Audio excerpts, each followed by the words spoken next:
Good afternoon. I'm Joshua Griffith. I'm going to be talking to you today about a controversial topic.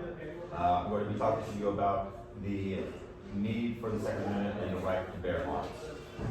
Let me first state that violence should not be the first answer, but I do believe that there are situations where violence will be the ultimate answer for the threat of violence.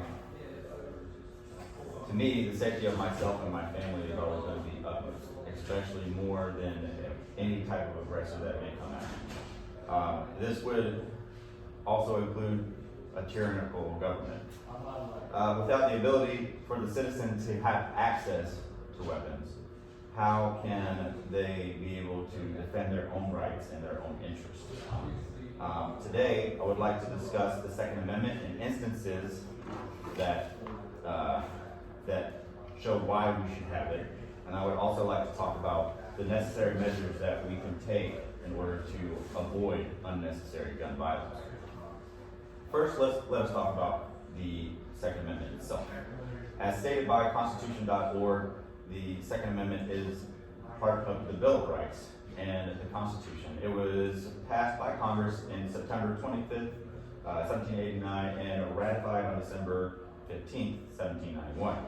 The Second Amendment states a well-regulated militia being necessary for the security of the state and the right of the people to keep and bear arms shall not be infringed.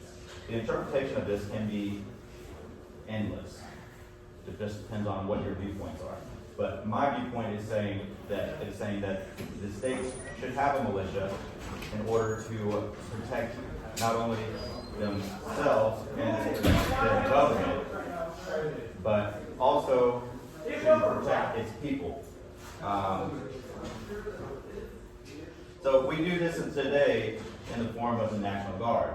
Also, several states have their own state defense forces. According to WeAreTheMighty.com, 25 states have state defense forces that they receive some funding from the federal government and the state government, but they are completely state-owned and may not be used like the National Guard. So, with the ability of having the National Guard and the State Defense Force and obviously a military and everything, you would think, some people would think that this should be enough protection along with police forces and all that. But I argue this point that these are obviously there to protect the government and their interests, and also to protect the state, but not so much the individual. And obviously, police forces are used to protect, to respond and protect the citizenship, but obviously not in immediate needs or in the case of a tyrannical government. So, citizens should be able to keep arms in order to protect themselves from those that would do them harm, whether that be another person, the government, or a foreign enemy. Now, you may be asking why it's so important for citizens of a country need to be able to defend themselves.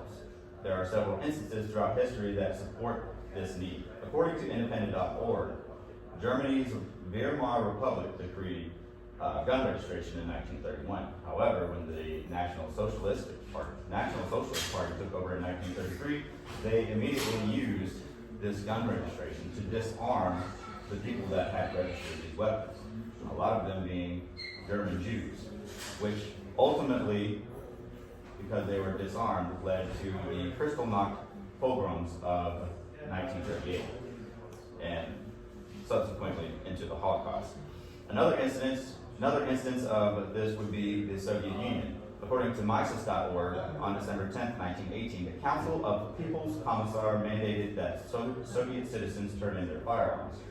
And if they did not, then it would be considered a criminal prosecution. And in Robert Conquest's book, The Great Terror, that speaks in regards to this, it is estimated that some 15 million people will perish at the hands of the government while under Soviet control after disarmament. Obviously, this is over a number of years. Another instance would be Fidel Castro. He started gun control in Cuba, but specifically targeting any revolutionary groups or non-revolutionary groups that opposed him. And then eventually it just spread out to the rest of the populace. Mises.org goes on to also state that Some 141,000 people were murdered at the hands of the Castro regime. Now, like I said, I'm not saying that anybody should have any type of weapon. I'm not saying that Joe Blow should be able to go off into any store and just buy a machine gun because he wants to. Nor do I think that any average citizen should be able to go and just get a freaking rocket launcher. Like, there should be some type of gun control. Having to do a nationwide background check should definitely be done in order to check for criminal history, as it is as it's supposed to be already. I also want to agree that if you have some type of mental health issue that has been properly diagnosed and deemed that you are dangerous, then you should probably not have a firearm. But I also understand that people overcome these issues, so it makes it a really slippery slope that should definitely have some type of medical professional making that decision. But I also believe that everyone should have some form of a gun safety class, maybe something in high school. In this world, knowledge is power, and it definitely helps them know how to operate a weapon safely. This would dispel a lot of myths and give people more capabilities should they need it. Finally, I would like to reiterate that I believe the right to bear arms is very important. It directly correlates with a free society. As I have just stated in these few examples, a government that disarms its people can quickly turn to tyranny and oppression.